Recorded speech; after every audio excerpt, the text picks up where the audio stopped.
அண்மைச் செய்தி. சென்னையிலிருந்து தென் மாவட்டங்களுக்கு செல்லும் பேருந்துகள் கோயம்பேடு பேருந்து நிலையத்திற்கு பதிலாக கிளாம்பாக்கம் பேருந்து நிலையத்திலிருந்து செல்லும் என அறிவிப்பு வெளியாக இருக்கிறது. இது பற்றிய மேலும் விவரங்களை செய்தியாளர் தாயுமானவன் வழங்கிட கேட்கலாம். வணக்கம் தாயுமானவன். இந்த அறிவிப்பில் முன்பதிவு செய்த பயணிகளுக்கு மட்டுமே இது பொருந்தும் என தெரிவிக்கப்பட்டிருக்கிறது. அவர்களுக்கு மட்டுமே இது பொருந்துமா, இல்ல மற்ற பயணிகளுக்கும் இந்த கிளாம்பாக்கம் பேருந்து நிலையத்திலிருந்து பேருந்துகள் செல்ல பயணிக்க அவர்களுக்கு அனுமதி உண்டா? கோயம்பேடு பேருந்து நிலையத்தில் ஏற்படக்கூடிய அந்த போக்குவரத்து நெரிசலால் மாநகர பகுதிகளில் பல இடங்களில் போக்குவரத்து நெரிசல் என்பது ஏற்படக்கூடிய நிலையில் சென்னை புறநகர் பகுதியான கிளாம்பாக்கத்தில் தற்போது பேருந்து முனையம் என்பது அமைக்கப்பட்டு நேற்றைய தினம் அது திறப்பு விழா கண்டிருக்கிறது.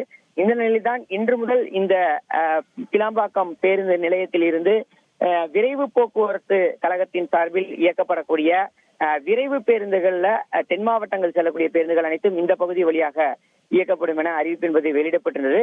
அதே சமயம் கோயம்பேடு பேருந்து நிலையத்தை பொறுத்த மட்டில் பார்த்தோம் என்றால் பல்வேறு மண்டலங்களில் இருந்து இயக்கப்படக்கூடிய பேருந்துகள் மற்றும் ஈசிஆர் மற்றும் பெங்களூரு மார்க்கத்தில் இயக்கப்படக்கூடிய பேருந்துகள் மட்டுமே இயக்கப்படும் என அறிவிப்பு என்பது வெளியிடப்பட்டிருந்தது. இதன் காரணமாக பயணிகள் ஒரு குழப்பமான மனநிலையில இருக்கக்கூடிய ஒரு சூழலை பார்க்க முடிந்தது.